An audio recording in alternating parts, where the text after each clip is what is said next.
Alors, vous, allô? Oui, oui, ça y est, je me suis connecté. Normalement, même le micro, normalement, il devrait m'entendre. Voilà, ça y est, très bien. Ça y est, ok, ça va. Merci, ça y est, très bien. Alors, bonjour tout le monde. Donc, bon, on a toujours des problèmes de retard par rapport à la technique, donc j'ai pas pu accéder au, bon, ben, l'essentiel. Alors, le cours d'aujourd'hui, c'est l'investigation d'une épidémie. Alors, maintenant, c'est que vous savez un petit peu la définition de l'épidémiologie. Donc, l'épidémiologie, c'est pas l'étude des épidémies.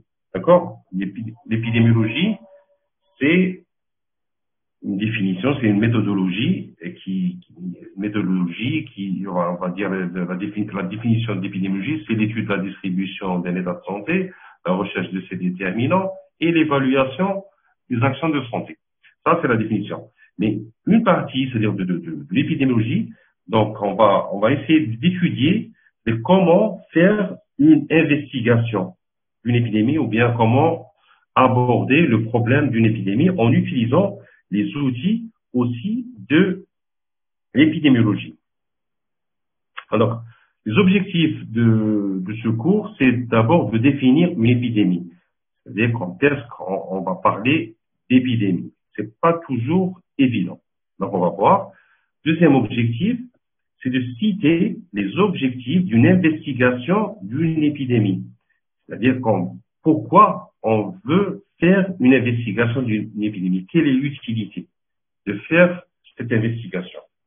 Troisième objectif, ça va porter une attention à la définition d'un cas de maladie. Un cas de maladie, c'est-à-dire une définition épidémiologique. Vous avez une définition des maladies que vous voyez dans vos modules de pathologie, de gastro, de gynéco, etc. Donc une définition d'une maladie. Mais là, c'est une définition épidémiologique d'une pathologie. Quatrième objectif, voir quelle est cette démarche méthodologique, quelles sont les étapes de l'investigation d'une épidémie. Donc, on va voir un petit peu les étapes, en termes de quelles sont les étapes d'une épidémie. Commençons par la définition d'une épidémie.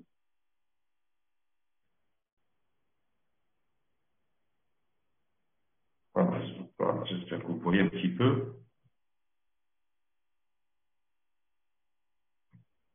Alors, définition d'une épidémie. Une épidémie se définit comme, alors je ne sais pas si, voilà, une épidémie se définit comme l'apparition dans une communauté ou une région de cas de maladie en excès par rapport à la situation habituelle. Alors, qu'est-ce que ça veut dire cette phrase? Voilà. Comment définir une épidémie? C'est qu'il y ait dans une communauté ou là, dans une région, c'est-à-dire une communauté, une population, ou bien dans une région, une maladie. Et le problème, c'est qu'elle vient en excès par rapport à la situation qu'on a l'habitude de voir. C'est-à-dire qu'elle vient, la fréquence elle est plus élevée que d'habitude.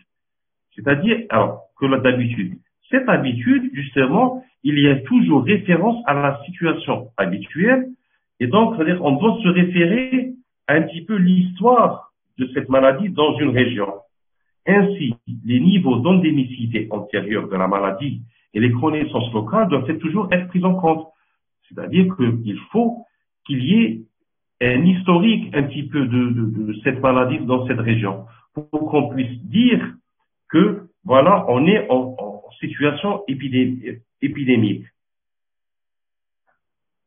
Donc, une épidémie, c'est l'apparition d'un cas plus élevé d'une maladie, par rapport à ce qui est habituel. Et donc là, ça diffère. Ça diffère des maladies. Il y a des maladies qui sont fréquentes où l'apparition d'un cas ou deux, d'une dizaine de cas, n'est pas considérée comme une épidémie. Par contre, certaines maladies où la fréquence n'est pas importante, dès l'apparition d'un cas, on est en phase d'épidémie. Justement, voilà, je vous donne un exemple. L'apparition d'un seul cas de poliomyélite. Vous savez que la poliomyélite est en phase d'éradication, par exemple en Algérie. Donc, on a on n'a plus de poliomyélite, d'accord, en Algérie. Donc, l'apparition d'un seul cas de poliomyélite dans une région peut être considérée comme une épidémie. D'accord? Si cette maladie a été éradiquée dans cette région pendant une longue période. D'accord? Comme le cas de l'Algérie. C'est-à-dire que l'Algérie, si on a un seul cas de poliomyélite, on est en épidémie, en phase d'épidémie. Parce que pendant un certain temps, on n'a pas, depuis, je sais pas, les années 90, depuis début 90, on n'a plus de cas de poliomyélite.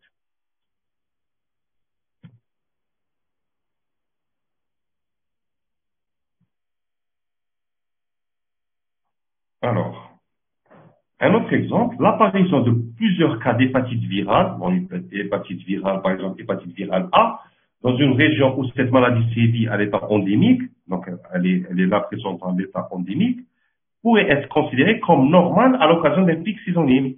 C'est-à-dire, si on a l'habitude d'avoir une hépatite virale A en été, que chaque été on a une épidémie, enfin, on a un nombre assez élevé de cas, le fait qu'il y ait des cas, donc c'est pas considéré comme épidémie.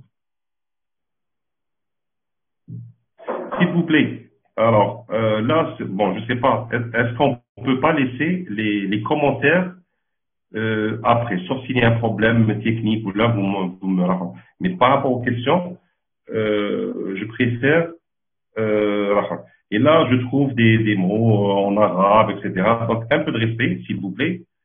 D'accord? Là, si je fais un cours, c'est pas pour que les gens chatent entre temps. D'accord?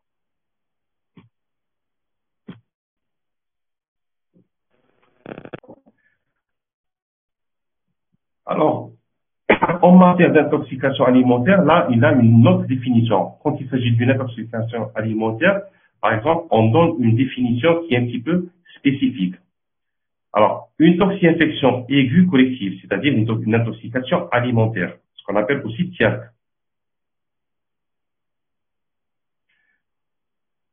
Alors, est envisagé dès qu'au moins deux cas similaires d'une symptomatologie gastrointestinale surviennent et peut être rapportée à une même origine alimentaire.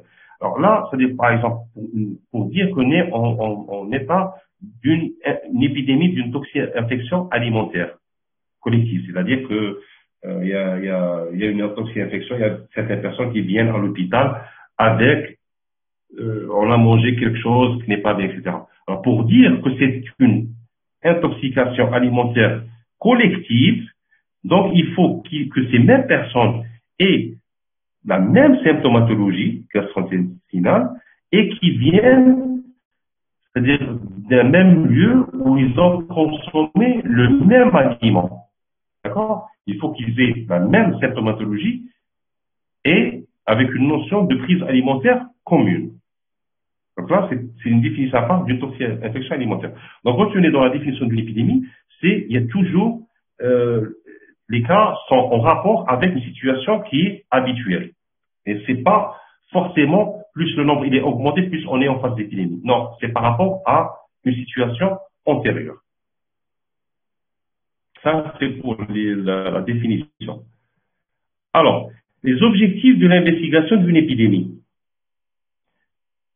Quels sont les objectifs? Pourquoi on fait une investigation d'une épidémie? La survenue d'une épidémie n'est pas le fait du hasard, d'accord? Parce qu'il y a toujours une cause derrière, d'accord? C'est pas un accident comme ça.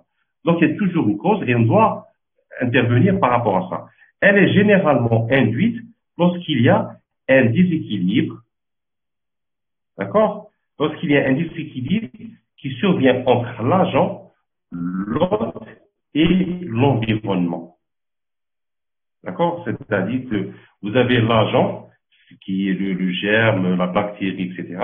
L'autre, c'est l'être humain. Et bien sûr, un environnement qui peut entraîner, qui peut favoriser, comme par exemple les saisons, la saison estivale, etc., qui peut provoquer ces épidémies-là. Ou bien l'hiver, comme par exemple la grippe, etc.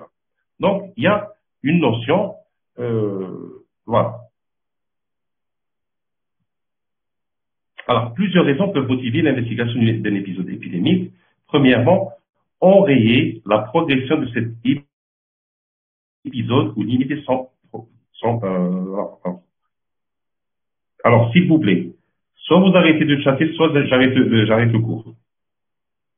J'ai dit, c'est-à-dire, écrivez vos questions et je répondrai après. D'accord? Sinon, est-ce qu'il y a moyen de désactiver le chat?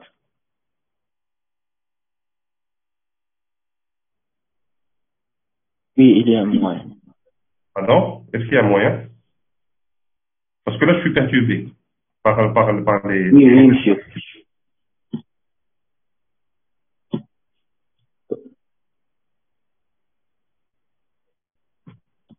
Est-ce que c'est possible de désactiver mon chat?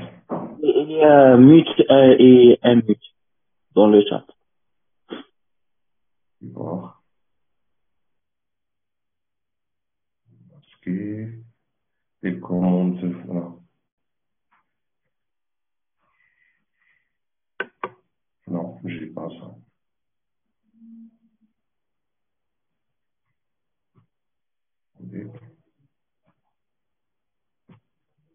Bon, j'ai pas, bon, passons, parce que j'ai pas trouvé mute. C'est pas grave. Alors, bon, là, c'est quand même, c'est perturbant parce qu'à chaque fois, j'ai la page qui remonte et ça me dérange. D'accord? Donc, revenons à notre cours. Alors, premier objectif, justement, d'une investigation d'une épidémie, c'est bien sûr, c'est d'enrayer la progression de de cet épisode. Et quand on vous sollicite, voilà, il faut faire une enquête pour une investigation d'une épidémie, c'est pour arrêter cette épidémie. C'est-à-dire, jouer un petit peu le pompier. Donc, arrêter cet épisode. Deuxième objectif, prévenir la survenue de nouveaux épisodes. Mais quand on investigue, quand on connaît la cause, donc on va faire des mesures préventives pour qu'il n'y ait pas d'autres épidémies. Donc, malgré cette épidémie, peut-être qu'elle a passé sans agir, mais en investiguant, c'est-à-dire qu'on connaît les causes pour qu'il n'y ait pas d'autres épidémies. Donc, même si, voilà, je reprends, c'est-à-dire que même on arrive trop tard, l'épidémie commence à diminuer, il faut investiguer pour qu'il n'y ait pas d'autres épidémies. Troisièmement, approfondir les connaissances sur les relations entre l'agent causal et l'environnement. Donc là, à partir de là, c'est surtout scientifique pour voir s'il y a eu un déséquilibre et pourquoi ce déséquilibre entre l'agent causal et l'environnement. Évaluer ou initier un système de surveillance épidémiologique. À partir de cette épidémie, on peut lancer, comme par exemple ici pour le Covid, on a initié un système de surveillance des cas d'hospitalisation, etc., de PCR, de Covid. Donc, un système de surveillance épidémiologique et saisir l'occasion pour conduire une action éducative au profit des collaborateurs moins expérimentés. Alors, ça, c'est un petit peu aussi de la recherche. Ça permet, quand on fait une investigation d'une épidémie, on a des collaborateurs qui sont, c'est des médecins, des paramédicaux ou même des décideurs. Donc, on les initie, on les fait comprendre, les voilà ce qu'il faut faire, etc., pour prévenir d'autres épisodes. Alors, pour cela, une investigation, qu'est-ce qu'elle doit faire? C'est-à-dire, quels sont ses objectifs? Qu'est-ce qu'elle doit rechercher? Premièrement, isoler l'agent causal. Ça, c'est clair. On doit rechercher le germe. Qu'est-ce qui a provoqué cette épidémie? Localiser la source. À partir de c'est-à-dire quel environnement? Est-ce que c'est une alimentation? Est-ce que c'est un animal? Est-ce que c'est une transmission directe, etc. Localiser la source. Déterminer le mode de transmission ou le véhicule. Qu'est-ce qui a transmis ce germe-là? Donc là, on est dans les maladies, dans l'épidémiologie transmissible. D'accord? Déterminer les facteurs de risque de la maladie. Là, on est dans, ça est très là, là c'est plus descriptif, mais là, quand on détermine les facteurs de risque, on est dans l'épidémiologie analytique. Donc c'est pour ça que comme l'investigation d'une épidémie, elle va utiliser un petit peu les outils de l'épidémiologie, qui sont les études descriptives, les études analytiques, etc. Évaluatives aussi. Alors, la méthode d'investigation. Alors, la méthode d'investigation, c'est-à-dire, on va la résumer en 10 étapes. Ces 10 étapes, elles seront divisées en 2 phases. Alors, ces 2 phases, bon, c'est-à-dire c'est des étapes, mais on n'est pas obligé, c'est-à-dire que ce soit des étapes, c'est-à-dire suivies. On peut commencer une partie et faire, c'est-à-dire une autre, c'est-à-dire faire 2 étapes ou 3 étapes en simultané. D'accord? On peut faire ça en parallèle. Donc, on n'est pas obligé de terminer une étape pour aller à la deuxième, etc., etc. On peut faire plusieurs étapes en même temps. Alors, la première phase, elle est descriptive. Donc là, ça rejoint un petit peu les études descriptives. C'est premièrement l'affirmation de l'épisode épidémique. D'accord? Donc, on va voir, je vais vous citer, on va aller voir un à un. L'affirmation de l'épisode épidémique. Deuxièmement, la confirmation du diagnostic, l'identification de la maladie. Donc, on va voir, c'est-à-dire il faut confirmer, est-ce que c'est ça la maladie? Donc, vous voyez, on prend toujours, maintenant, actuellement, on prend toujours l'exemple de la COVID-19. Donc, il faut savoir, est-ce que c'est vraiment ça? Est-ce que c'est la COVID? Est-ce que c'est pas de la grippe? Est-ce que c'est pas autre chose? Bon, là, on parlait des débuts de l'épidémie. Là, maintenant, on connaît un petit peu.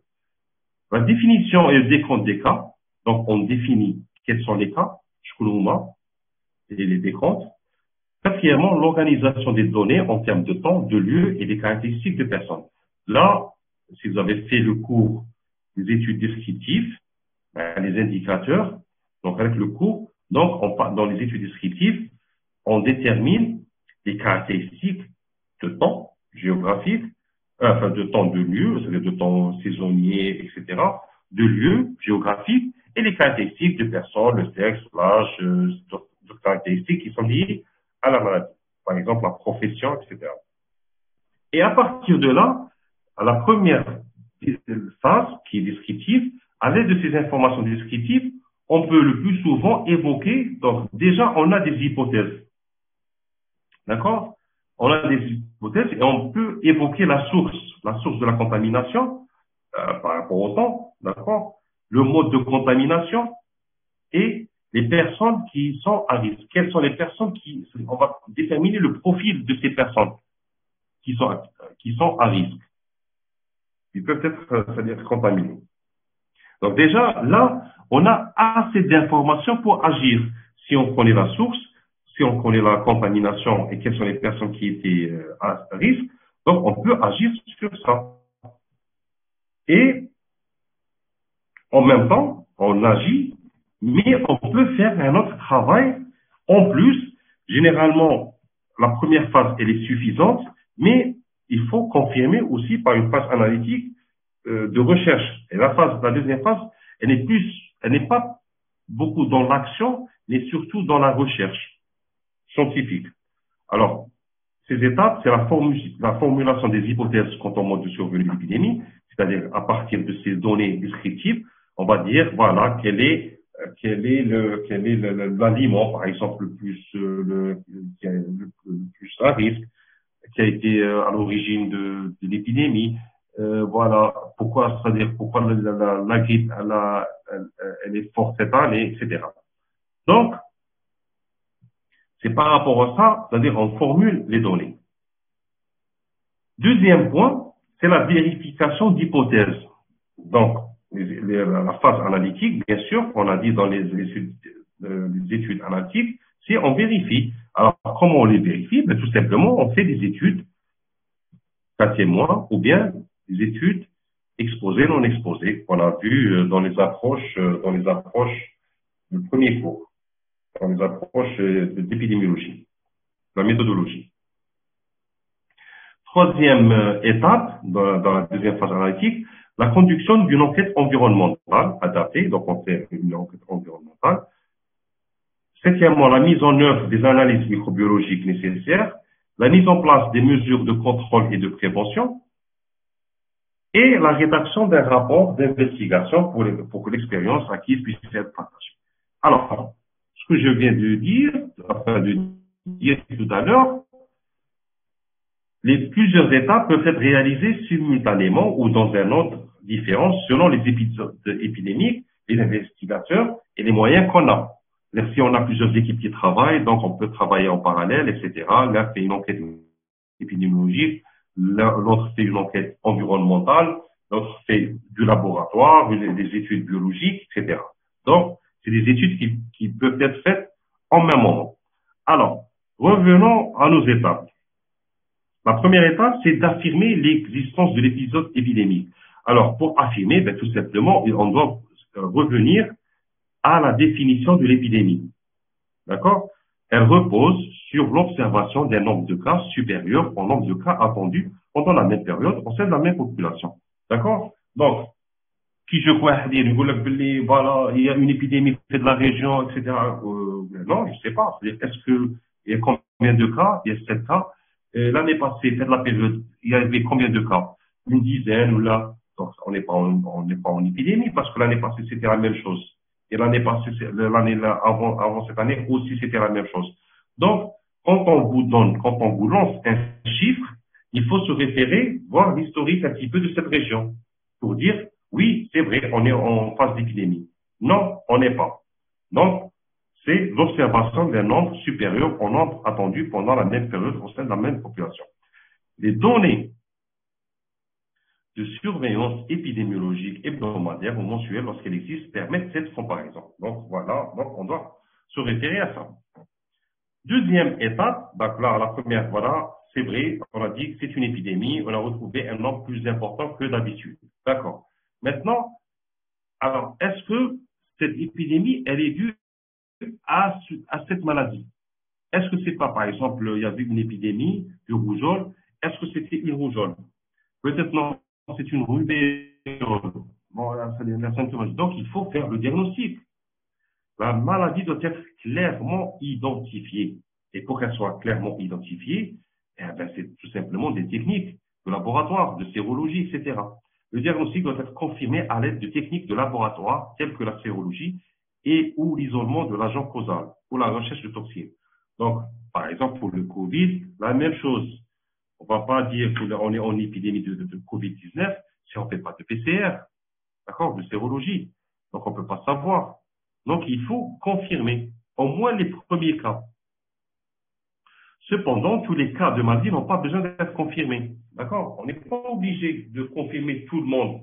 Mais il suffit d'avoir 15 à 20% des cas pour dire que c'est une épidémie. Donc, pour le nombre de places, on n'a pas, c'est-à-dire on n'a pas de, pour le nombre de cas, pardon, on n'a pas justement, on n'a pas on n'est pas obligé de faire les 100%. 20% des cas qui sont touchés, si on leur fait une sérologie, c'est assez suffisant. Les autres qui ont les mêmes symptomatologies, donc c'est bon. Et là, on arrive, quand on confirme pour les 20%, on va définir les cas. La définition des cas, c'est la troisième étape, et cette définition, c'est une définition épidémiologique. D'accord? On va classer les personnes. D'accord? Alors, d'abord, on définit c'est quoi un cas. Alors, la définition d'un cas, on a dit qu'une définition de pathologie, forum, les maladies, etc. Donc, pour les EMC, c'est clair, les définitions bénines. Mais en épidémiologie, c'est une définition qui est épidémiologique. Par exemple, alors, il s'agit d'une étape fondamentale et incontournable. Il est important de bien définir un cas de maladie en termes cliniques et ou biologiques, mais aussi sur les notions de temps, de lieu et de caractéristiques de personnes. Donc, c'est ça les caractéristiques épidémiologiques. Bien sûr, en termes cliniques, c'est-à-dire il faut qu'il y ait une symptomatologie, il faut une sérologie, mais aussi en termes épidémiques, fonctionnaires ou employés de la maison de retraite X, par exemple, ayant présenté plus de 3 selles liquides par jour, d'accord, pendant au moins 48 heures, et où un examen de selles positif est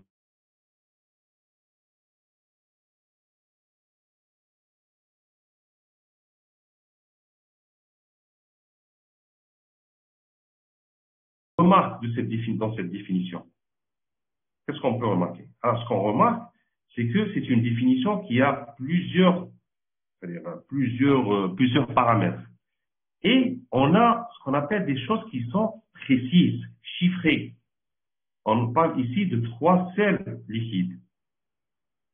D'accord? Moins de 48 heures. C'est précis. Des dates qui sont précises. D'accord? Positif à un geste précis. Donc, c'est une définition qui est précise pour éviter quoi? Justement, pour éviter ces 2 risques. Le premier, c'est celui d'inclure parmi les cas des individus qui ne sont pas des cas. On va dire que c'est une définition trop sensible. C'est-à-dire que si on n'est pas précis, on peut inclure beaucoup de choses. L'exemple ici, si par exemple, au lieu de dire ayant présenté plus de 3 sels liquides, on va dire ayant présenté une diarrhée. Une diarrhée, c'est pas précis. D'accord? Il y a des personnes qui ont une seule selle, mais qui est liquide. Et on va dire que c'était une diarrhée, parce qu'elle était liquide. Non, on doit préciser, comme quoi, c'est 3 sels liquides par jour. D'accord? Là, pour justement que ce ne soit pas trop sensible, et donc on aura beaucoup de cas. Ou bien le contraire, si on est trop précis, donc là, ça va devenir trop spécifique et va permettre d'exclure certains cas qui sont réels. Donc là, on doit jouer sur la sensibilité et la spécificité d'une définition. Il faut qu'on inclue le plus grand nombre de cas, mais il faut qu'on soit aussi précis. Donc pour cela, il y a une méthode pour déterminer ça. Il faut que ce soit précis. Pour cela, les critères simples, donc on doit donner des critères qui sont simples et facilement mesurables. D'accord? Simples mais précis font généralement les meilleures définitions. Par exemple, fièvre, on va dire fièvre quand elle est supérieure à 39 degrés. On ne va pas dire fièvre. On va dire fièvre ou bien une température à 39 degrés. Donc, à partir de là, on est en situation de fièvre. Par exemple, image radiologique de pneumonie. Nombre de sels par jour. D'accord? Si on précise le nombre de sels. Éruption cutanée, etc. Donc, il faut que ce soit simple, mais que ce soit aussi précis. Alors, parfois, on a des définitions qui sont connues et qu'on a eu un consensus. Par exemple, pour la rougeole, etc., il y a une définition qui a été faite par le CDC, c'est le Centers of Disease Control des États-Unis, c'est l'équivalent des CMF de Tawana. Bon, ça n'a rien à voir, mais quand même, c'est les épidémiologistes, et ils ont donné une définition d'un cas, par exemple, d'un cas de rougeole. Donc, lorsque la maladie elle est connue, sa définition officielle devra être utilisée. Donc, on ne va pas fabriquer des définitions, on va utiliser des définitions existantes. Un cas de rougeole correspond à toute personne présentant un érythème maculo-papulaire généralisé de 3 jours ou plus et une fièvre supérieure à 38,3 degrés. D'accord? Si bien sûr elle est mesurée. Et au moins des signes suivants. Au moins c'est-à-dire un signe des signes suivants. Toux, écoulement nasal, conjonctivite. Donc, vous avez fait les maladies infectieuses, vous avez fait la rougeole. La rougeole, elle n'a pas été définie comme ça. Donc, c'est une définition, érythème, maculo-papulaire, etc. On vous donne tous les signes. Mais la définition ici, elle est résumée. C'est-à-dire, quand est-ce qu'on va dire que c'est un cas de rougeole? C'est une personne qui a un érythème avec une fièvre, 38, et soit avec une toux, soit un écoulement nasal, soit une conjonctivite, ou bien les trois. D'accord? C'est aussi simple que ça. Donc, vous avez érythème, plus de 3 jours, une fièvre et un syndrome respiratoire comme une toux, etc. Donc, on va faciliter la définition. Parce que là, on est en phase d'épidémie. Il faut que les définitions soient simples, mais précises. Alors, quant à la confirmation des cas, dans la capacité de confirmation des cas est limitée par manque de ressources, comme dans les pays en développement, ou parce que les tests spécifiques sont disponibles en quantité limitée.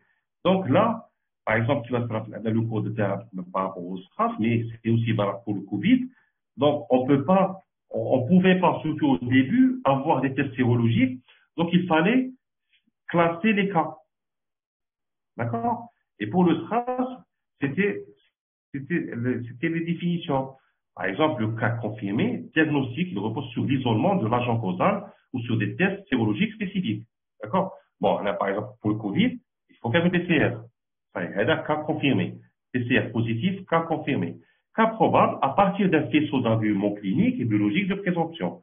Par exemple, pour le Covid, si on a un scanner en faveur, on a une notion de fièvre, une notion de syndrome respiratoire, d'accord? Donc, avec une image radiologique ou un scanner en faveur, là, on est dans un cas probable. Et avec aussi, on peut ajouter une notion de contact avec une personne confirmée. Donc là, aussi, elle peut être probable. Les cas possibles ou indéterminés, donc là, si on ne trouve pas de cas probable, on ne trouve pas vraiment de signes cliniques, et donc on n'arrive pas à déterminer, donc on va dire que c'est un cas possible. Mais qui ne sont pas, on les met en surveillance, mais qui sont pas, on ne va pas les prendre en considération. On va prendre les cas confirmés et les cas probables, surtout pour avoir des statistiques, pour avoir le nombre de cas atteints. Parce qu'on ne peut pas avoir la PCR pour tout le monde ici. Voilà. Une définition de cas avec plusieurs niveaux de spécificité permet aussi de gérer les mesures à prendre. D'accord? Ici, l'exemple du Covid. Par exemple, pour les cas confirmés, avant, bon, maintenant c'est un petit peu moins, donc cas confirmés, c'était hospitalisation, traitement, isolement jusqu'à guérison et sortie. Les cas probables, c'était quoi? C'était confinement, surveillance, et s'il y a apparition des signes, pardon, là, les cas probables, c'est les mêmes cas, c'est-à-dire il y a une symptomatologie. Soit on hospitalisait et on attendait la PCR, soit on traitait sans PCR et on les faisait c'est-à-dire après la disparition des signes, on les faisait sortir. Les cas possibles ou indéterminés, c'était le confinement. Donc, on fait ces classements-là pour permettre justement de gérer les mesures de prévention, les mesures à prendre. La définition des cas, elle est importante. Ça permet de gérer les mesures à prendre.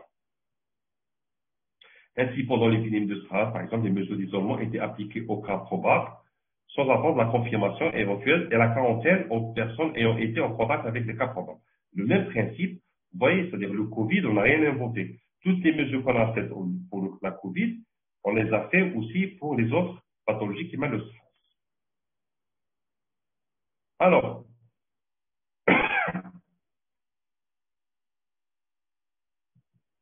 toujours dans la définition des cas, c'est-à-dire quand on a défini les cas, ben on va les rechercher. Alors, les rechercher, généralement, soit ils viennent, soit c'est nous qui vont aller les dépister, les rechercher. Cette phase de l'enquête dépendra de la nature de la maladie ou du lieu de survenue de l'épidémie. Donc, ça dépend, soit Naruto, soit Omejo. Le plus souvent, les déclarations par les médecins, les hôpitaux, les laboratoires, les écoles, les usines ou par une information générale du public permet d'identifier un grand nombre de cas. Donc, il y a des personnes qui vont consulter, ou là, il y a une épidémie qui se déclenche, il y a une alerte, etc. Donc, on est informé. Parfois, au contraire, il faut faire une enquête du porte-à-porte ou des enquêtes sérologiques pour détecter les cas. Donc, souvenez-vous, par exemple, pour le cas Covid, on a suggéré de faire de la sérologie, des études épidémiologiques pour voir un petit peu l'ampleur de l'épidémie. Donc, au niveau de la population, faire des sérologies, je ne parle pas de la PCR, je parle de la sérologie. Voir, est-ce que la population, elle est immunisée? Est-ce qu'il y a eu une épidémie, on n'a pas su, c'est-à-dire l'ampleur, etc. Donc, voilà, donc on peut aussi faire une étude de sérologie dans la population. Alors, quel que soit le mode de recherche, un recueil simple d'informations associant, donc on va faire un recueil d'informations démographiques, cliniques, etc. De temps, c'est important parce que réduire les informations, c'est les caractéristiques de personnes, d'accord? La clinique aussi, c'est pour dire est-ce qu'ils ont les mêmes symptomatologies, de lieu. Donc, là aussi, c'est les caractéristiques géographiques, de temps. Là, c'est important pour qu'on détermine la date du début des signes, etc. Pour voir, on peut déterminer, même à partir de là, la date du début et la date de guérison pardon, la date du début des signes et la date de l'exposition, c'est-à-dire quand est-ce qu'il a été exposé, et la date du début, ça permet d'étudier la phase d'incubation, la durée d'incubation. Et quand on a la durée d'incubation, on peut déterminer le germe sans laboratoire. Voilà, donc des informations sur le devenir, etc. Donc voilà. Quatrième étape, c'est-à-dire on a défini, on a recherché les cas. Maintenant, c'est-à-dire qu'on a les données, ben on va utiliser la méthodologie de l'épidémiologie. C'est les études descriptives. Donc, on organise les données en termes de temps, de lieu et de caractéristiques de personnes. Alors, c'est une phase qui est essentielle et indispensable. On va dire que c'est à partir de là qu'on va donner des hypothèses et on va agir par rapport à ça. D'accord? On va vraiment agir. On ne va pas attendre les études étiologiques, etc. À partir de là, on peut agir. Il s'agit d'une phase essentielle, indispensable, qui permet de définir la population touchée pour y estimer le taux d'attaque de la maladie épidémique. Le taux d'attaque, je ne sais pas si vous avez fait les mesures d'association, le risque relatif, d'accord, c'est le risque relatif, loss ratio, mais le taux d'attaque, c'est la même chose, sauf en cas d'épidémie, c'est un temps qui est court. C'est le même calcul, on va calculer de la même manière, sauf qu'ici, on va le nommer taux d'attaque. D'accord? Parce que c'est rapide, c'est furtif. Une épidémie, c'est furtif. On ne va pas attendre un certain temps pour qu'il y ait une maladie. Donc, le taux d'attaque, c'est le risque relatif pour une maladie épidémique. D'accord? Le taux d'attaque, c'est le risque relatif pour la maladie épidémique. Donc, la population touchée pourrait estimer le taux d'attaque de la maladie épidémique et ses éventuelles variations selon ses caractéristiques de temps, de lieu, etc. D'accord? Le taux d'attaque, c'est un petit peu, pardon, c'est pas le risque relatif, c'est l'incidence. Pardon, j'ai oublié. Enfin, j'ai fait une erreur. Je corrige. Le taux d'attaque, c'est l'incidence d'une maladie épidémique. Une incidence d'une maladie, c'est quoi? C'est l'apparition de nouveaux cas d'une maladie. D'accord? Donc, les nouveaux cas, généralement, pour une année. Ça, c'est l'incidence. Et le rapport d'incidence, c'est le risque relatif. Le taux d'attaque, c'est l'incidence pour une maladie épidémique. C'est une incidence qui est rapide, qui vient rapidement. Alors, cette phase est quelquefois suffisante pour identifier le mode de transmission et contrôler l'épidémie. D'accord? C'est-à-dire, quand on va voir quelles sont les données, quand on a la notion de temps, la notion de lieu et la notion des caractéristiques de personnes, donc on peut identifier comment cette épidémie s'est déroulée et on peut déjà la contrôler. Alors, le temps. Alors, le temps, c'est quelque chose de très important dans une investigation d'une épidémie. C'est-à-dire qu'on va faire une courbe épidémique. D'accord? La distribution des cas d'une épidémie en fonction du temps, bien sûr. C'est une évolution dans le temps. Alors, une épidémie dans le temps, généralement, des fois, c'est quelques heures. Parfois, c'est quelques jours. Parfois, c'est des mois. D'accord? Mais le plus important, le plus fréquemment, généralement, c'est court. Une épidémie, généralement, c'est court. Bon, sauf, voilà, comme c'est un petit peu spécial. Alors, représente la distribution des cas d'une épidémie en fonction du temps, généralement par date, du début des symptômes, sinon du diagnostic. D'accord? Elle a pour but, et pourquoi? Alors, je prends, voilà. Alors, le but de la courbe épidémique, c'est d'affirmer l'existence de l'épidémie. Donc, on va voir, parce que quand on a une courbe en forme de cloche, donc, et elle va descendre, donc c'est une épidémie, c'est une définition d'une épidémie. De mesurer son importance, si elle est élevée, etc., donc l'importance, et son évolution. Est-ce qu'elle fait des pics plusieurs fois? Est-ce qu'elle descend? Est-ce qu'elle augmente? Donc, vous voyez maintenant, vous êtes un petit peu familiarisé avec la Covid quand vous voyez la télé, et vous voyez un petit peu les graphes qu'il y a. on voit une augmentation, après une diminution, à la deuxième vague, la troisième vague, etc. Donc, on va voir un petit peu son évolution. Et d'identifier le mode de transmission. Comment est-ce en regardant un petit peu la courbe, on peut déterminer un petit peu sa transmission. Et justement, ici, j'ai un exemple d'une épidémie un petit peu spéciale. On ne va pas trop s'attarder sur ça, mais qui est assez singulière. Ici, épidémie d'une source commune prolongée, qui est commune, parce qu'on a plusieurs cas, c'est la même région, pardon, prolongée et intermittente, qui a pris du temps, donc novembre jusqu'à janvier. C'est une épidémie de légionellose dans le département du Pas-de-Calais à partir d'une tour aéro-réfrigérante, une tour, c'est-à-dire c'est comme un climatiseur industriel, d'accord? Alors, on a suivi ces cas par date du début des signes permettant de suggérer des hypothèses et d'évaluer l'impact des mesures prises. Donc, à partir de là, justement, on peut déterminer, on suggère, c'est-à-dire des hypothèses, et on va voir est-ce que les mesures prises étaient bonnes. Par exemple, voilà, là, on a des cas, d'accord, ici de 4 à 6, pardon, ça c'est les dates, 4 à 6, 7 novembre, 9, etc. Et chaque case est un cas. Donc, on a un cas, deux cas, etc. Et donc, après, on a une augmentation importante. Donc là, on est en situation épidémique. D'accord? D'accord? Et ce qui est en noir, c'est-à-dire là, avec une recherche biologique. D'accord? On a déterminé la bactérie ici, chez ces personnes-là. D'accord? Donc, on a les 20%. Donc, on a une épidémie. Donc, là, on a agi. On a suspecté justement ces tours, parce que le légionnaire, généralement, elle survient, c'est-à-dire par rapport à une climatisation. Ça, c'est classique. La légionnaire, c'est-à-dire, elle se produit quand il y a dans les climatiseurs. Ça, c'est classique. Donc, on a nettoyé ces tours. Donc, finalement, on a eu une diminution. D'accord? Mais malgré ça, c'est-à-dire pendant la diminution, mais on a eu c'est-à-dire on a eu une augmentation des cas. D'accord? C'est bizarre, c'est-à-dire que malgré quand on a redémarré, donc il y a eu encore des cas. Et donc finalement, quand est-ce qu'on a pu diminuer la phase, c'est quand on a fermé les parts et arrêt de la ventilation, des ventilateurs, etc. Oui, il y a eu vraiment une diminution des cas.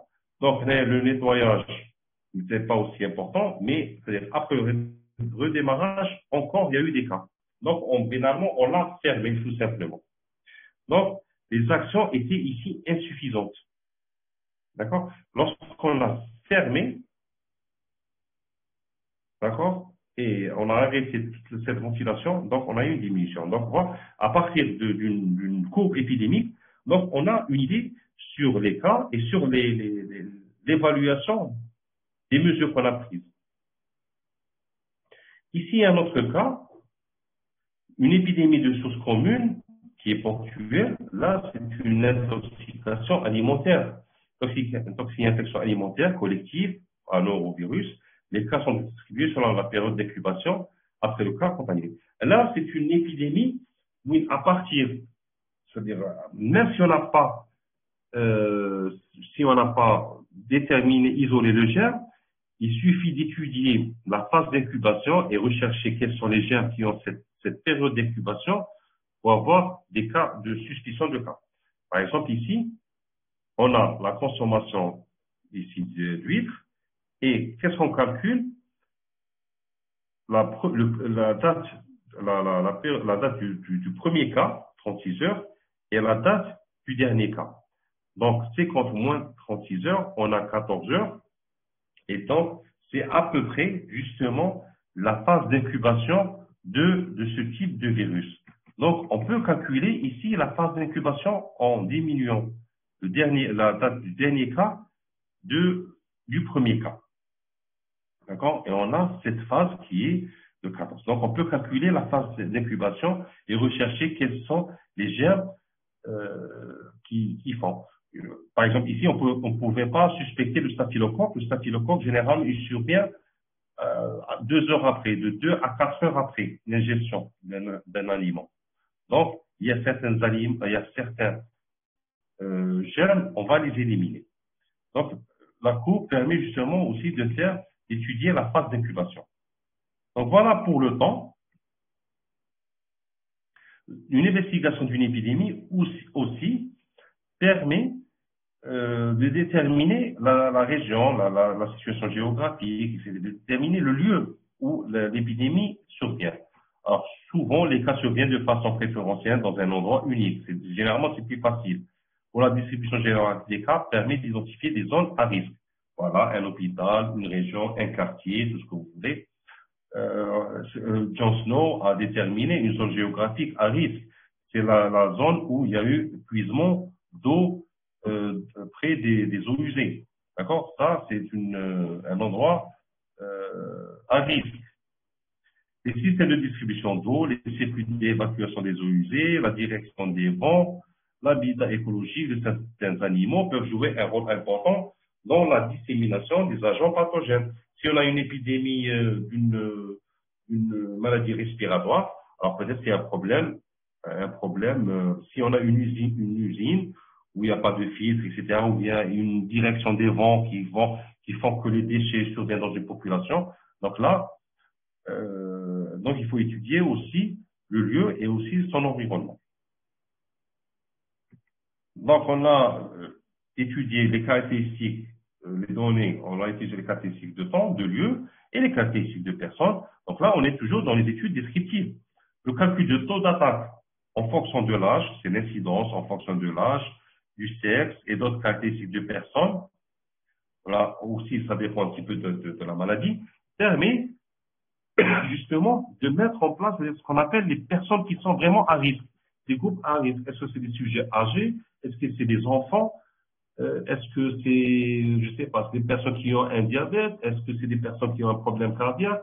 Donc là, ça permet de faire notre groupe à risque. Ça permet aussi de faire des actions. Là, de la Covid, le fait d'identifier des groupes à risque vont être prioritaires pour la vaccination, par exemple, ou bien être au risque prioritaire pour le confinement, pour éviter qu'on les contamine, etc. Donc, c'est très important de déterminer ces groupes. Alors, là, on va dire qu'à partir de là, une fois rassemblées ces données descriptives de 1 à 4, on peut le plus souvent, je le dis et je le redis, préciser la source, le mode de transmission probable de l'épidémie, ainsi que les groupes à haut risque. Et des mesures peuvent être prises à partir de là. Si on connaît un petit peu la source de contamination, comment elle s'est transmise, c'est-à-dire quand on va avec la courbe, etc., on va voir un petit peu le mode de transmission. Et quand on détermine les personnes à haut risque, eh ben, on peut faire justement de la prévention et de prendre des mesures pour ça. Mais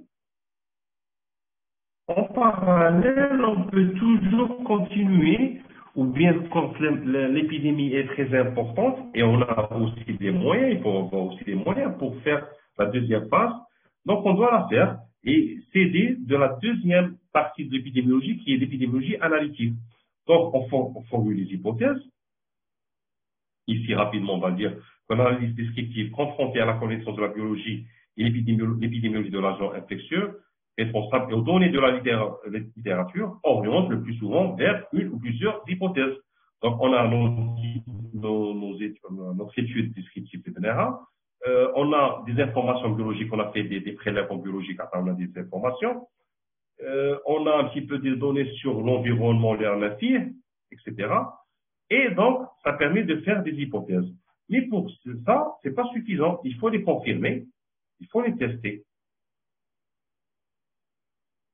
Tout simplement, on va faire des études, soit des études analytiques cas témoins, ou bien, ce qu'on a vu, l'approche cas témoin, ou bien l'approche exposée non exposée. Alors, l'approche cas témoin, Par exemple, ici, repose sur la comparaison d'un groupe de cas à un groupe de témoins en ce qui concerne leur exposition. Par exemple, un aliment. Donc, on va voir les personnes qui ont consommé de les cas. Par exemple, ici, voilà, on a avec une présentation tabulaire des données. Approche cas témoins. Vous avez ici, par exemple, des personnes qui ont une diarrhée, des cas, ou là, d'une toxi-infection alimentaire, diarrhée, vomissement, etc. Les témoins, les témoins, c'est-à-dire qu'ils étaient présents, mais qui n'ont pas eu de maladie, n'ont pas eu des signes. D'accord? Il faut les témoins, ici, on va les définir que c'est des personnes qui ont eu le même risque d'avoir la maladie, mais qui ne sont pas malades. Le même risque, c'est-à-dire soit qu'ils étaient présents, par exemple dans la fête ou là, mais ils ne sont pas tombés malades. Et les cas, ils sont malades. Et on va leur comparer, on va leur demander, dans leur historique, est-ce que vous avez consommé tel aliment? Est-ce que vous avez pris de la mayonnaise? Est-ce que vous avez pris des œufs? Est-ce que vous avez pris une crème glacée? Est-ce que tout ce que vous voulez, c'est-à-dire l'aliment qu'ils ont consommé, les deux. Donc, on va faire ce tableau-là et on va mettre le pourcentage d'exposition, c'est le taux d'exposition. Ici, pour les cas, 96% ont consommé un aliment. D'accord? Ici, le facteur d'exposition, c'est quoi? C'est la tarte à la fraise. Donc, 88, c'est-à-dire 96% des cas ont consommé la tarte à la fraise, contre 16,7% des témoins qui ont consommé. Donc, là, on compare 96 à 16,7. D'accord? Donc, le risque d'avoir une toxi-infection est plus important quand on a consommé la tarte à la fraise.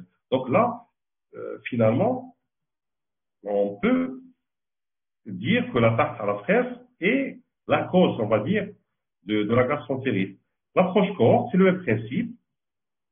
C'est parce que finalement, ils ont consommé. Mais on va aller c'est-à-dire là, on va calculer vraiment pas le pourcentage d'exposition, qui est l'autre ratio, etc., mais le taux d'attaque, c'est justement l'incidence. L'incidence, on l'a dit, c'est-à-dire qu'il faut c'est le taux de la maladie. On n'a pas calculé le taux d'incidence parce que là, c'est pas la maladie, c'est l'exposition. Donc, on ne peut pas calculer l'incidence. Incidence pour l'épidémie, ça s'appelle taux d'attaque. Mais pour les études, on va dire, approche cohorte, mais ici, approche cohorte, il faut faire attention. C'est-à-dire, on ne va pas attendre qu'ils soient consommés, etc. Non, les cas, on a une épidémie, les cas sont là. Mais c'est le tableau qu'on va le changer. Alors, ici, c'est les personnes, on va prendre toutes les personnes qui ont consommé la tarte, les personnes qui n'ont pas consommé de tarte, on va voir s'ils étaient malades, s'ils sont tombés malades. On va dire, est-ce que vous avez eu un problème intestinal, un problème gastroentérite, etc. Oui, non, etc. Et donc là, on a ce taux d'attaque qui est de 70,16%. Donc là, vous voyez, les chiffres sont différents, mais le principe il est le même. Donc 70,6 sur 2,2. D'accord? On a le taux d'attaque qui est que 2 sur les personnes qui ont consommé. Et donc, le taux d'attaque, il est, on va dire, plus important chez les personnes qui ont consommé. Donc ça, c'est des études analytiques pour avoir une idée sur le germe. Après, bon, ça c'est des études épidémiologiques, mais on doit s'aider par les enquêtes environnementales. C'est important. Et là, c'est des études qui font généralement appel à d'autres experts par rapport à l'environnement, par rapport à disons par rapport à des vétérinaires, etc. Donc, là, on peut avoir appel à d'autres des experts, pardon, avoir appel à des experts et on fait ça, on peut faire aussi ça en parallèle. On fait des études épidémiologiques. Donc, selon la nature de l'épidémie et le lieu de survenue, l'enquête environnementale peut concerner la chaîne alimentaire, de l'élevage aux consommateurs, c'est-à-dire si on a un problème par rapport à du botulisme, etc., ben on va voir, c'est-à-dire là où il y a eu le problème. les conditions de conservation et de préparation des aliments lors d'un repas commun, la distribution et la qualité de la protection et des désinfection du réseau d'eau, d'accord? Si on a un problème des maladies à transmission hydrique, donc on est obligé de faire, comme par exemple il y a 2 années, ou 3 années, on a eu une épidémie de choléra dans le centre d'Alger. Donc, il fallait aussi faire une étude environnementale. On a retrouvé des sources qui étaient contaminées et on les a fermées. L'hygiène des soins, les pratiques médicales, etc. Donc, une enquête environnementale. Cette phase d'investigation peut nécessiter des compétences spécifiques que je vous ai dit tout à l'heure. La 8e étape, c'est l'analyse microbiologique. Là aussi, elle est importante. Et ce qu'on appelle l'analyse microbiologique, ça aussi, c'est un petit peu de la recherche. C'est pas le fait de déterminer le germe, mais c'est surtout les souches. C'est-à-dire, est-ce que les patients avaient les mêmes souches? D'ailleurs, maintenant, pour la Covid aussi, on a des souches, des variantes. Est-ce que c'est la même variante maintenant c'est la variante de l'Angleterre? Est-ce qu'elle peut survenir? Est-ce que c'est la cause de la 3e vague? Donc voilà. Donc on est obligé de faire des analyses microbiologiques pour voir s'il y a eu des souches identiques ou différentes. Enfin, avant la dernière étape, les mesures de contrôle et de prévention. Donc, on a déterminé, on a dit que les actions, on peut les faire à partir de la 4e étape. Mais en parallèle, on peut faire de la recherche, etc. Et même si l'épidémie s'est arrêtée, on doit continuer l'investigation pour justement éviter l'apparition d'autres épidémies. Alors, lorsque la maladie elle est identifiée, la source et le mode de transmission précisé, il devient plus facile de comprendre pourquoi l'épidémie s'est déclarée. Les mesures de lutte et de prévention peuvent être mises en place. Alors, les mesures de contrôle de prévention, on ne va pas attendre aussi qu'on ait toutes les données. Parce qu'il y a des mesures qui sont générales. Et même, par exemple, la Covid, c'est le même principe. Il y avait des mesures générales. Le port de masque, le confinement, c'est des mesures générales. Un forum d'hygiène, le lavage des mains. On n'a pas attendu, je ne sais pas, la découverte du traitement là pour déterminer le germe pour qu'on puisse faire ça. Donc, il y a des mesures qui sont générales. En attendant des mesures qui sont encore plus précises, qui mettent maintenant la vaccination. Alors, mais il peut arriver que l'épidémie soit déjà terminée lorsqu'elle est expliquée. Par conséquent, il n'est pas toujours nécessaire d'attendre la fin d'une enquête pour formuler des recommandations. Alors, la nature des mesures varie d'une épidémie à l'autre et selon le stade de l'investigation. Ces mesures, elle est générale au début de l'investigation et les mesures deviendront beaucoup plus ciblées selon les hypothèses et les résultats de l'étude. D'accord? On peut aller, plus précisément, voilà, les personnes à risque, etc. Donc, voilà, il faut protéger ces personnes-là. Par exemple, les enfants, pratiquement les moins de 6 ans-là, aucune mesure, ni masque, ni rien, parce qu'ils ne sont pas vraiment touchés. Bien qu'ils sont touchés, ici, ils sont vraiment pas importants. Donc, vous voyez, les mesures, elles sont générales. Et après, quand on a des données plus précises, donc, on va affiner les mesures. Enfin, la dernière étape, c'est l'investigation de l'épidémie. D'accord? Elle va être utile, on doit faire un rapport, on doit écrire un rapport. Le rapport, il est important pour donner des conclusions et pour orienter les décideurs.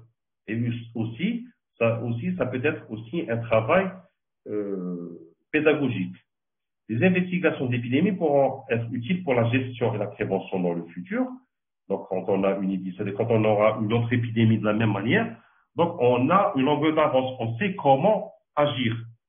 D'où l'importance de rédiger de manière systématique des rapports des investigations des épidémies et de mettre ces rapports à la disposition de la communauté scientifique et de santé publique, par des publications référencées chaque fois que possible, sinon par des rapports accessibles via le web. Donc, il faut vulgariser ces rapports-là. Quand on fait une investigation, on doit justement la divulguer, la vulgariser pour que les autres scientifiques apprennent de cette expérience et pour agir rapidement lorsqu'il y a une épidémie de la même manière. Alors, voilà, pratiquement j'ai terminé le cours, il est un petit peu long. En conclusion, l'investigation d'une épidémie est une tâche ardue, mais passionnante. Ben oui, c'est-à-dire quand on fait une investigation, on est en train d'attendre les résultats pour agir. C'est pas évident comme travail. Au terme de l'enquête, l'épidémie n'est pas tout le temps expliquée. Et ça arrive. On termine, mais on ne peut pas expliquer tout. Mais non, néanmoins, on peut faire des actions par rapport à ça. Cependant, la description de l'épidémie, en fonction des caractéristiques de temps de personnes et de lieux, permettra d'orienter l'intervention. D'accord? C'est-à-dire, même si on n'a pas vraiment une explication totale de l'épidémie, et le fait de tirer les personnes à haut risque, etc., peuvent aussi orienter l'intervention. Voilà, j'ai terminé, je pense. Bon, les références du cours. Donc là aussi, je vais vous donner ce cours. Moi, je pense qu'il est disponible. Donc voilà, épidémiologie d'intervention, épidémiologie statistique aux étudiants en sciences médicales. Et voilà, le principe of an outbreak, l'investigation publique. Voilà, j'ai terminé le cours. Là, maintenant, j'attends vos questions. S'il y a des questions.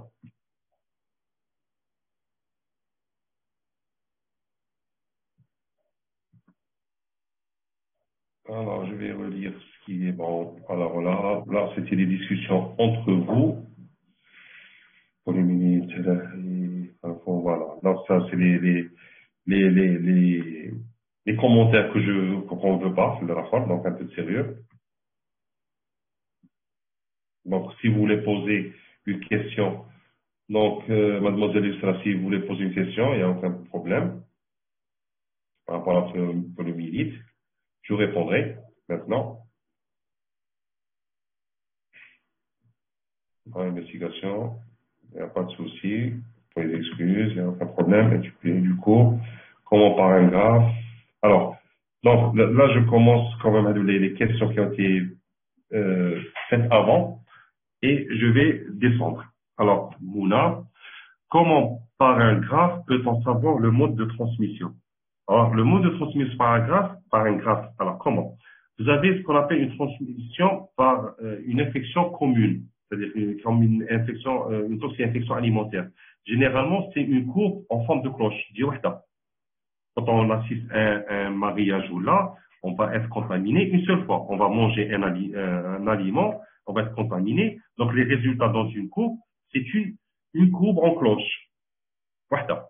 Ça, c'est une transmission commune, on va dire une contamination commune. Vous avez des contaminations multiples, c'est-à-dire plusieurs fois. Vous avez des courbes comme des vagues. Elle va descendre, on aura une autre qui met la légionellose. Donc le mode de transmission, il est différent. Par exemple, par rapport à la rougeole, vous avez des cas, on va d'une diminution, on va d'une autre corps qui va être contaminé. Et le même principe, la Covid, on a des vagues. Donc une première vague, c'était par exemple à Belabès, c'était en Algérie, je pense, c'était ou la même, bon, je vais parler de la ville du Belabès, en juin, juillet, la première vague. La deuxième vague, c'était en octobre. Donc, on a deux types de cours. Alors, est-ce que l'épidémie est toujours infectieuse? Bonne question. Alors, infectieuse veut dire bactérienne, virale, peut être toxique, liée à un toxique, environnemental, par exemple des poussières, etc. Il n'y a pas que les germes, il y a aussi des toxines. Il y a aussi une épidémie, par exemple, on va dire, dans une période, on a une augmentation d'un cancer, rapidement. Le cancer, qui est une maladie non transmissible, peut aussi être considéré comme une épidémie dans une région où il y a eu, par exemple, un problème nucléaire. Là aussi, ça peut être épidémique. Quand il y a un problème nucléaire ou la diffusion d'un toxique nucléaire, on peut avoir pendant une période un nombre important de malformations, un nombre important de cancers, etc. Là aussi peut être considéré comme une épidémie.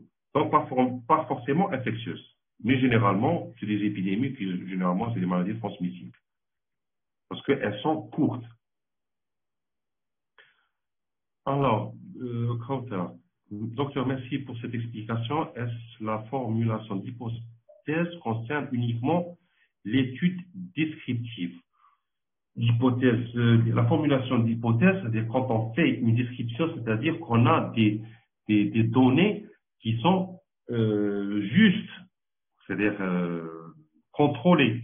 On a une augmentation de la fréquence, on a une répartition selon le sexe, on a une répartition selon le genre, on a une répartition selon certaines caractéristiques comme la profession, etc. Caractéristiques quand même importantes, et on a aussi selon le temps et le lieu.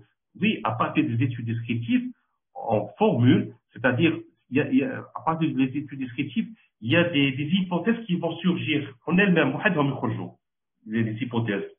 Tiens, on a regardé, c'est-à-dire quand on a fait une étude descriptive, on a retrouvé que les sujets qui sont atteints, ce sont les sujets qui travaillent dans cette usine. Quand on a demandé la profession, ou là, c'est les sujets qui travaillent au four, ou là, qui travaillent la pierre. Tiens, donc là, c'est une étude descriptive. Et l'hypothèse va surgir en elle-même. Tiens, voilà. Mais on doit la vérifier par des études comparatives analytiques. On doit la vérifier par des études analytiques. Alors, de 1, 2, 3, 4, 5, 6, est-ce qu'une investigation sur la COVID a été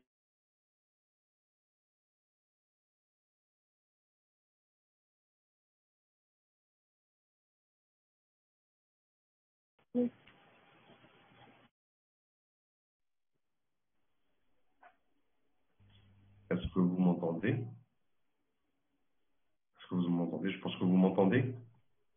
Oui, docteur. Allô, allô?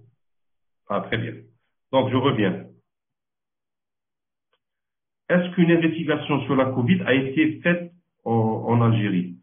Alors, une investigation sur la COVID, dans quel sens? Bien sûr, c'est des investigations, c'est-à-dire on suivi. La COVID, c'est une pandémie, c'est pas une épidémie, on va dire.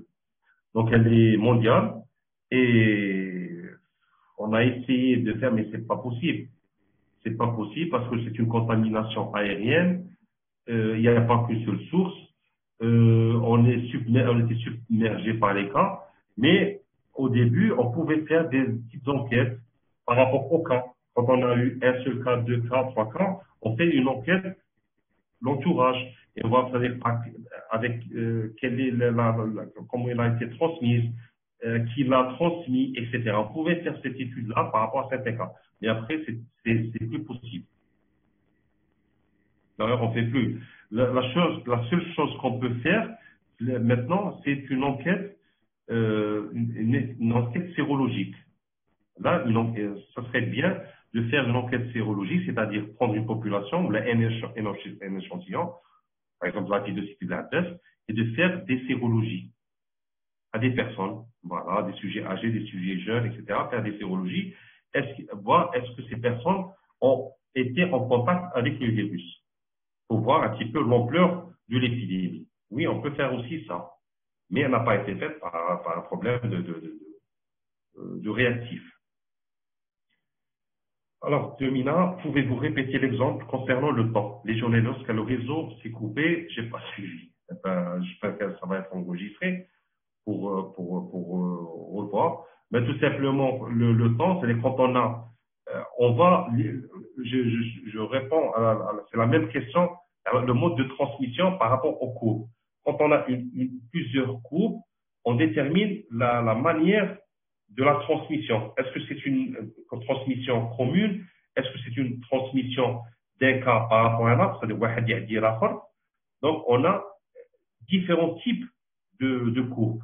Donc là, c'est vraiment de l'épidémiologie. Donc, il faut étudier les différents types de courbes. Je n'ai pas voulu vous donner trop de détails parce que c'est un petit peu de la spécialisation.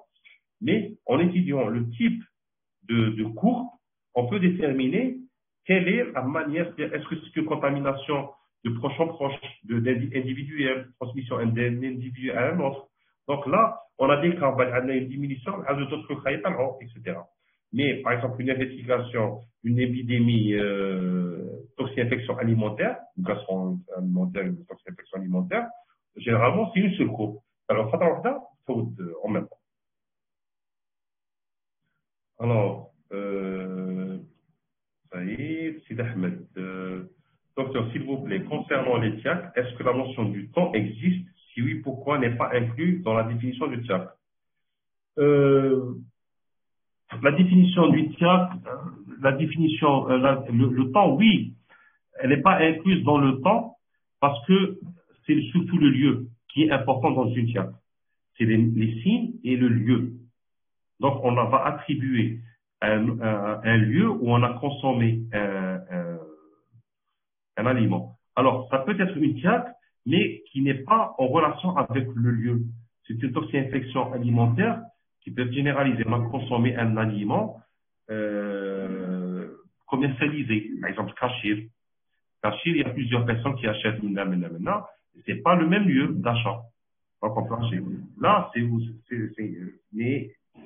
mais on va dire, le temps n'est pas important dans les tiaks. Enfin, n'est pas important pour définir. Il est important pour déterminer la phase d'incubation. Si on n'a pas encore déterminé le germe biologiquement par le laboratoire, en étudiant la courbe, et le dernier, on calcule avec la période, on détermine la phase d'incubation de ce germe. Dans la littérature, on va chercher quels sont les germes qui ont cette phase d'incubation. Donc, quand on a 3 ou 4 germes qui ont la même incubation, qu'est-ce qu'on va faire? Nous devons la phase des germes et on va voir dans la littérature, est-ce que c'est les mêmes signes qu'on a? D'accord? On va par élimination. Il faut les germes qui ont la même incubation. Et même, je vois, est-ce que les 4, est-ce que ça, c'est-à-dire, les 4 qui vont correspondre avec la symptomatologie de notre épidémie. Et là, on va vraiment cibler un ou deux germes en attendant les résultats biologiques. Mais à partir de là, déjà, on a beaucoup d'informations pour agir. Donc, on suspecte des germes, on peut traiter par antibiotiques, si on a suspecté un germe, on commence par traiter. Si mal utilise, etc. Alors, minutes, docteur, c'est quoi l'enquête du porte-à-porte? L'enquête du porte-à-porte, c'est une enquête de dépistage. C'est-à-dire, là, on se déplace dans un quartier, on tape à la porte des gens, voilà, on veut faire une enquête, est-ce qu'on peut faire une sérologie? Je m'appelle comme l'exemple à la sérologie Covid. On va dire, donc, je suis obligé d'aller au niveau des domiciles et on peut leur faire strike, mais on rencontre le domicile, voilà, les personnes qui sont présentes, on va faire une enquête dans une entreprise. Docteur, c'est le recensement. L'enquête du porte-à-porte, c'est-à-dire qu'on va se déplacer chez les gens et pas attendre les cas au niveau de l'hôpital. Donc, le porte-à-porte, c'est plus du dépistage. On recherche les cas. Là, on rencontre pour les recherches. Donc, comment vous calculez le pourcentage d'exposition? Le pourcentage d'exposition, c'est le tableau. Si on revient,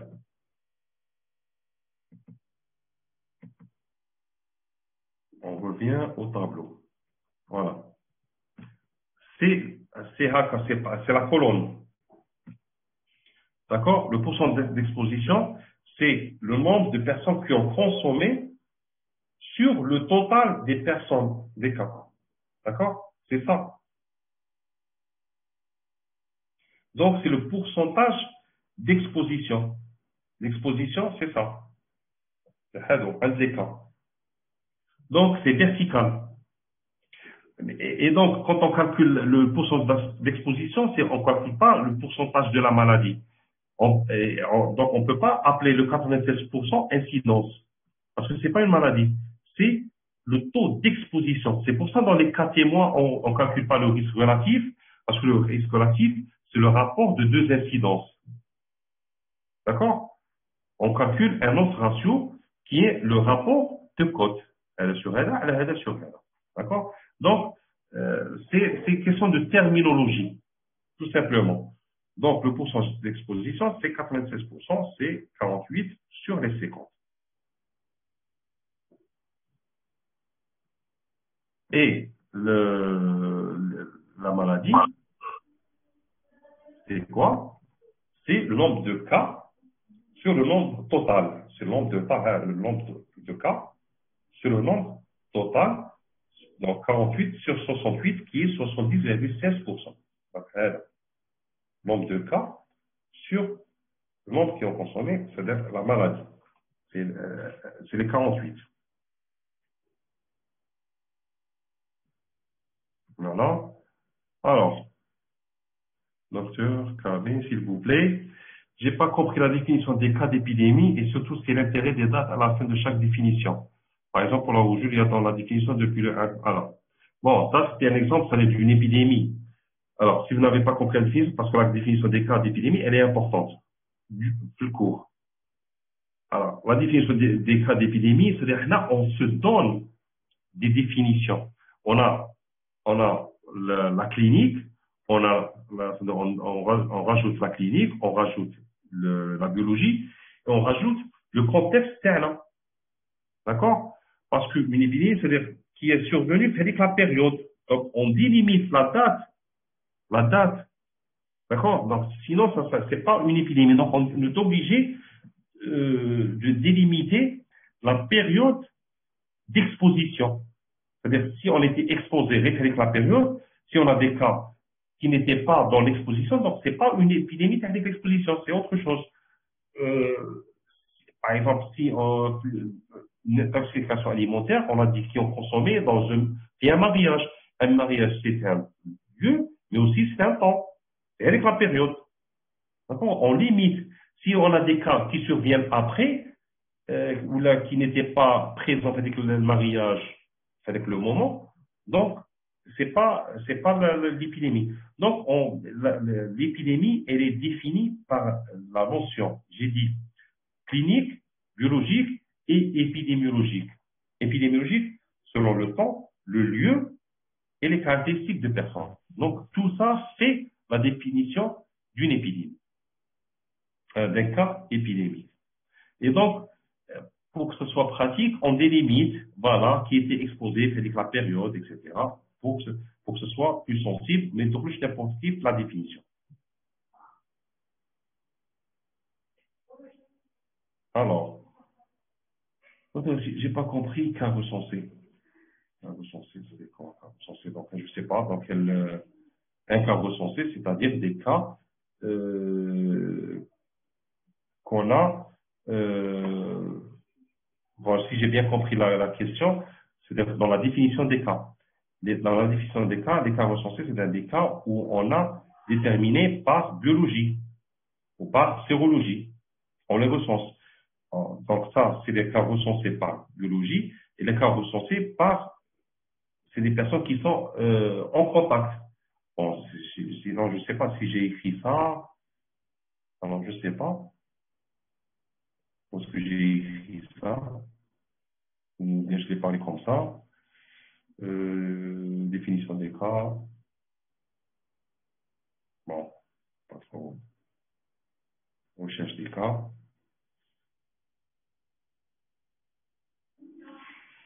Je sais pas où est-ce que j'ai parlé de cas recensés. Alors, si vous, par exemple, les cas recensés, c'est les cas qu'on détecte, soit par sérologie, ou bien c'est des sujets qui sont en contact. Comment on calcule le taux d'attaque? C'est quoi leur signification? Le taux d'attaque, c'est une incidence, tout simplement. Si vous savez calculer l'incidence, l'incidence, c'est le nouveau cas, c'est le nombre de sujets nouveaux sur les sujets exposés, c'est-à-dire les sujets qui ont consommé. D'accord? C'est sur les sujets qui ont consommé, quel est les sujets à faire. D'accord? Sur le tableau, les cas, des sujets exposés. C'est ça le taux d'attaque. Le signification, j'ai dit le taux d'attaque, c'est l'incidence pour les maladies épidémiques. C'est un nom qu'on donne comme ça. On ne parle pas d'incidence, mais on parle de taux d'attaque. Quand on parle de taux d'attaque, ça veut dire qu'on est en phase épidémique. C'est une maladie qui est furtive, rapide, etc. Mais le calcul, c'est le même calcul qu'une incidence. Docteur, donc depuis la 4e étape, on pourra entamer Depuis la quatrième étape, on peut entamer la prévention, oui, de manière générale. Et depuis la neuvième, on va entamer la prévention spécifique, telle que la vaccination. Bon, c'est pas aussi vrai que ça pour la deuxième partie. Pour la première, oui. Depuis la quatrième étape, on pourra toujours entamer la prévention de manière générale pour qu'on puisse affiner. Mais bon, pas obligé de terminer, il y a les étapes. Et on peut aussi, mais surtout, c'est-à-dire par rapport à un vaccin, c'est sûr qu'il faut des données biologiques, etc. Même si on n'a pas fait des données environnementales, etc. Ben oui, si on arrive au vaccin qui mène la COVID, ben oui, ça c'est clair. Il faut qu'il y ait plusieurs études, même pas une seule. Alors, docteur Zahra Galaxy, c'est un docteur, s'il vous plaît, la différence entre le premier mode analytique, KTMO, et le deuxième. J'ai pas compris le deuxième. Bon, et, là, c'est différent. Enfin, c'est problématique. Alors, pour vous, les étudiants, c'est-à-dire que vous avez un problème, c'est-à-dire qu'on ne peut pas faire plusieurs cours en même temps. Et là, vous demandez des questions. C'est pour ça que, comprenez, si on a essayé de faire deux cours qui mettent volontairement deux cours en un seul, et pour nous, on le considère comme un seul cours, c'est justement pour que vous puissiez comprendre. Parce qu'il y a, c'est une chaîne, c'est-à-dire on est obligé de passer par des définitions et vous expliquer quels sont les différents types d'enquêtes pour que vous puissiez comprendre ça. On ne pouvait pas sauter d'un cours, un autre cours, on va voilà, c'est pas possible. Donc, pour répondre à votre question, la première enquête, c'est des études cas témoins. Une étude cas témoin, c'est une étude analytique. On va de la maladie, c'est des personnes qui sont malades, et les sujets qui sont témoins. Témoins veut dire qu'ils sont identiques au cas, mais qui n'ont pas la maladie. Et on va rechercher dans leur passé si ils étaient exposés ou pas. Ça, c'est des études cas témoins. Pour le deuxième, c'est des études prospectives. On calcule l'incidence de la maladie. On va de l'exposition, on va rechercher, on va déterminer les sujets qui étaient exposés à un aliment, qui va donner à la fraise, et les sujets qui n'étaient pas exposés, et on va rechercher s'ils sont tombés malades. Et on va calculer l'incidence, autrement dit, une épidémie, le taux d'attaque. Donc, tout simplement, c'est le même tableau, mais soit on le voit d'une façon les colonnes, et là, on est en train c'est des études cas témoins, ou là, horizontale, et on est en train de calculer l'incidence ou bien le taux d'attaque, tout simplement. Donc, c'est deux manières différentes, mais qui ont les mêmes résultats pratiquement et peuvent incriminer, les deux peuvent incriminer. Donc, voilà. Soit une étude cas témoin, l'autre, c'est une étude exposée, non exposée. C'est-à-dire, ils ont consommé, n'ont pas consommé l'attaque à la fraise. Ils ont consommé exposé, n'ont pas consommé l'attaque à la fraise. Donc, voilà. Alors, mais j'ai pas compris comment, vous n'avez pas compris beaucoup de choses, hein, beaucoup de choses qui n'ont pas été comprises. C'est pas évident. Les cours épidémiologie, c'est pas évident. Visioconférence, c'est pas évident. J'ai pas compris comment conclure la phase d'incubation. Alors, comment calculer plutôt la phase d'incubation? La phase d'incubation, elle est calculée en prenant la date du dernier cas et la date du premier cas. Et donc, on calcule la différence entre le dernier cas et le premier cas. Dans ces deux cas, c'est la durée d'incubation. Donc, si le dernier cas gèle comme par exemple le 10 novembre, le premier cas gèle le 8 novembre, la phase d'incubation, elle est de 48 heures. Comment on peut faire une approche cohorte et suivre les cas dans le temps alors qu'on a déjà des cas malades? Eh bien oui, c'est une bonne question.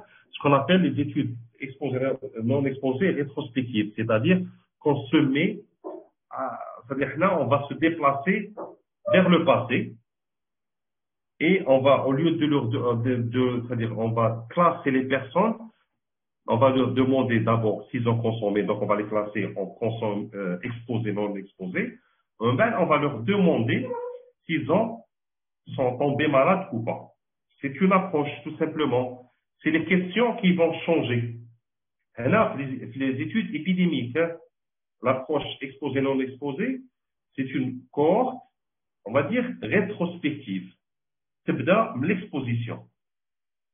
Au lieu de demander, au lieu de demander les malades, est-ce que vous avez consommé, là, quand ils consommé, on va leur demander, est-ce que vous êtes tombé malade ou pas? Les personnes qui n'ont pas consommé, on va leur demander, est-ce que vous êtes tombé malade ou pas? Et on va calculer les incidences. Donc, c'est une approche, c'est-à-dire le fait de comment poser les questions et chez qui poser les questions. Alors, merci pour votre présentation, Sarah. Alors, ça, c'était à 19h36. Si vous voulez, à propos de quoi, on choisit le type d'étude. À propos de rien, c'est comme on veut. On choisit qu'est-ce qu'on va présenter. Est-ce qu'on va présenter les taux d'attaque ou là, on va présenter les pourcentages d'exposition. Généralement, on présente les taux d'attaque. D'accord? Donc, on utilise la deuxième méthode qui est exposée dans l'exposé. Les deux sont là. Mais les gens comprennent plus taux d'attaque que pourcentage d'exposition. Mais c'est la même chose. Donc, ça dépendra qu'est-ce qu'on veut présenter dans les données. Est-ce qu'on va présenter pourcentage d'exposition 90% ou bien on va dire le taux d'attaque a été retrouvé dans 70% des cas lorsqu'il y a consommation de tarte. Donc, tout dépend comment on veut présenter les choses. Alors, donc, encore une question. Qu'est-ce qui détermine la distribution d'une épidémie dans la population? Est-ce que ce sont les facteurs de risque? Non. Alors, c'est pour ça que les études et l'investigation d'une épidémie, on a une phase d'épidémiologie, tout simplement, descriptive, analytique, mais on a aussi des études environnementales, biologiques, etc., qui va déterminer des facteurs de risque. Il y a des germes, ils existent toujours, mais qu'est-ce qui a favorisé l'épidémie? Sûrement, il y a un accident, c'est-à-dire environnemental, ou bien une mauvaise manipulation, etc. Donc, il y a d'autres facteurs qui vont faire qu'il y ait contamination et épidémie. Donc, les facteurs de risque, elles sont environnementales ou bien dues au germe lui-même, etc. Alors, merci pour votre présentation, mais vous avez mentionné qu'en deuxième phase analytique, on formule des hypothèses, alors qu'en premier cours, vous avez dit que cette formulation se fait en phase descriptive. Là, oui, c'est-à-dire la phase descriptive va générer la formulation. Moi, j'ai mis en deuxième, c'est pour qu'on puisse commencer la deuxième étape. C'est un classement. D'accord? Mais j'ai arrêté l'investigation d'une épidémie avant la formulation parce que c'est à partir de là, on fait des actions. Mais on peut mettre la formulation, la phase descriptive, après, mais généralement, on va dire que la formulation fait engager une enquête analytique. Donc, c'est pour ça que je l'ai mise, c'est une question de classement, c'est tout. Mais le principe, il est là. On fait une enquête descriptive et on agit. Et après, si vous voulez faire des hypothèses, quand je parle d'hypothèses, c'est pour les recherches analytiques. Mais oui, les hypothèses sont avant la première phase, je suis d'accord avec vous. Il n'y a pas de souci, vous pouvez le faire au début parce que c'est à partir de là aussi qu'on va agir. C'est une remarque pertinente. Peut-être que la prochaine fois, je vais changer la première. Pour éviter l'oubli de la continuité entre la première phase et la deuxième phase. La première phase est descriptive, la deuxième phase, c'est l'enquête analytique. Tout simplement, il faut retenir ça. Donc, que veut dire éclosion épidémique? Éclosion, je cherchais dictionnaire, hein, éclosion. Éclosion épidémique, c'est-à-dire une épidémie qui vient d'une façon rapide, éclosion, d'accord, qui vient rapidement. La grippe, ça appartient dans quelle catégorie? Ça se voit chaque année, périodiquement et partout dans le monde. C'est une épidémie qui survient chaque année. Donc, on va dire qu'on va s'attendre à des cas, Oui, mais c'est pas les mêmes longueurs. Parfois, on est vraiment en épidémie. Et dans l'année, on n'a pas la grippe toute l'année. On a une période. Et elle peut être épidémique, c'est-à-dire chaque année, on a quelque part, parfois elle est importante, parfois elle n'est pas importante, parfois elle est plus grave, parfois elle est moins, etc. Donc, c'est vrai qu'elle est périodique, mais aussi elle est épidémique. Recensé et mentionné avant les cas confirmés au problème, etc. Ah oui, le fait. Ah, voilà. Donc, ce que j'ai dit tout à l'heure, recenser. Donc, quand on recense les cas, c'est-à-dire, on va notifier les cas. Voilà ceux qui sont malades. Alors, cas confirmés, c'est des cas confirmés par laboratoire, PCR par exemple, sérologie, et probable. C'est par rapport à la clinique, à la biologie, d'autres signes biologiques, d'autres radiologiques, et la notion de contamination, etc. Par rapport. Donc, recensé, c'est les personnes qu'on a. Le recensement des cas de Covid, on l'a chaque jour. Chaque jour, le ministère donne le nombre de cas. Ça, c'est un recensement. Le nombre de cas de Covid, ça, c'est un recensement. S'il vous plaît, en terminologie, non-cas égale témoin ou c'est différent? Non. Non. En terminologie, vous avez des cas et des témoins. Ça, pour les études, cas témoins. D'accord? Alors, pour les études exposées, non exposées, vous avez des malades et des non-malades. Des cas, des non-cas, c'est-à-dire, oui, c'est des non-malades. Quand vous allez trouver des témoins, c'est-à-dire que vous êtes des études cas témoins. Parce que les témoins ici sont choisis. On va choisir les témoins. Les études analytiques, exposées, non exposées, c'est-à-dire qu'après exposition, les personnes vont soit tomber malades, soit ne pas tomber malades, et donc c'est des non-cas. Et c'est difficile quand on supprime des cours. C'est pas évident, hein.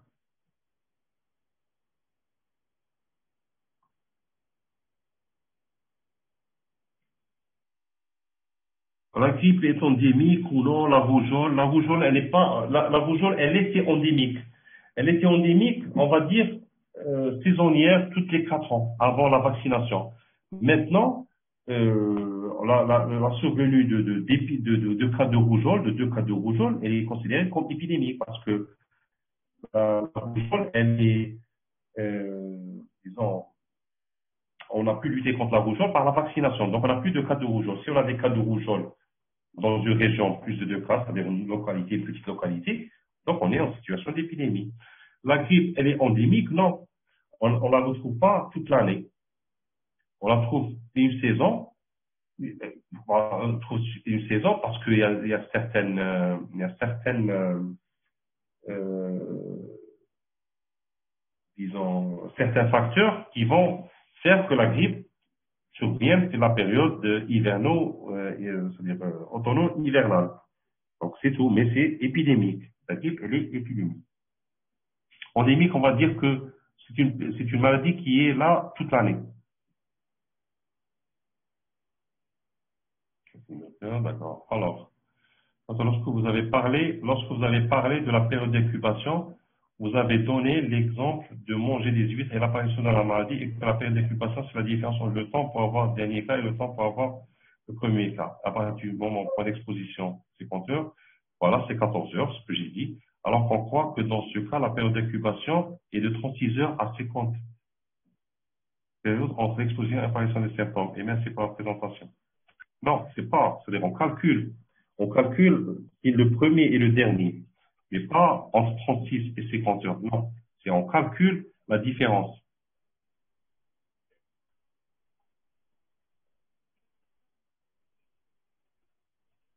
Alors, docteur, prospective, c'est-à-dire exposition,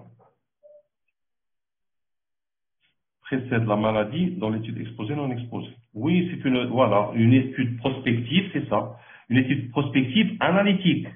Analytique, c'est-à-dire comparative. On compare l'exposition et non-exposition. Exposé, non exposé. On peut avoir une prospective descriptive. Il n'y a pas de comparaison.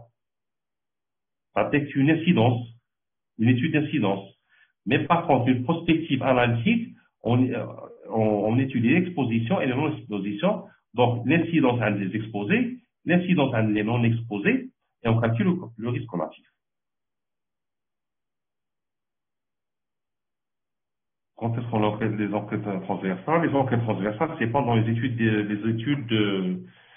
d'investigation d'épidémie, parce que les enquêtes transversales ne vont pas rechercher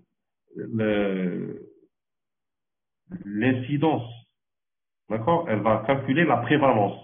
Et là, on cherche l'incidence, le taux d'attaque en termes d'épidémie. Donc, on n'utilise pas les enquêtes transversales dans ce type d'investigation. Soit on calcule nos ratios, soit le pourcentage d'exposition, pardon, soit on calcule le taux d'attaque.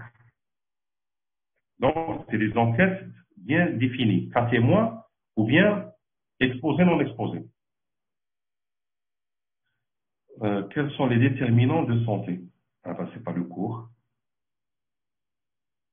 Les déterminants de santé, c'est dans la définition de l'épidémiologie. Mais c'est pas le cours.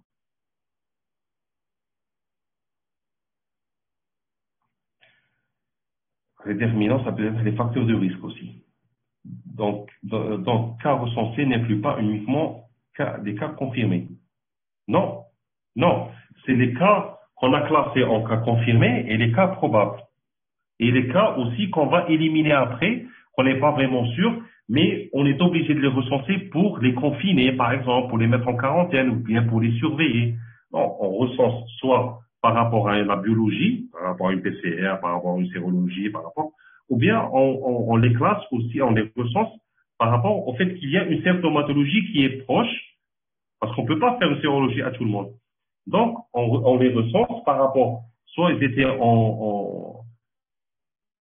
c'est-à-dire avec une personne qui était contaminée et qui peut contaminer, ou bien qui a la même symptomatologie. Parce qu'il y a des maladies qui ne sont pas contagieuses, mais qui peuvent entraîner une épidémie, comme une infection alimentaire, elle n'est pas contagieuse, mais le fait qu'on mange la même chose, on a la même symptomatologie. Donc, ça, c'est des cas recensés. Alors, la tuberculose est à l'état endémique. Oui, la tuberculose est à l'état endémique parce qu'on en retrouve pendant toute l'année. Il y a beaucoup de maladies qui sont à l'état endémique. Voilà, merci. Je pense qu'on a fait le tour. S'il y a d'autres questions, vous avez toujours mon mail. Demain, normalement, on a un CP. J'ai un CP avec les délégués pour discuter un petit peu du module. Voilà. Merci à vous. Donc, on va arrêter là. Allez, au revoir.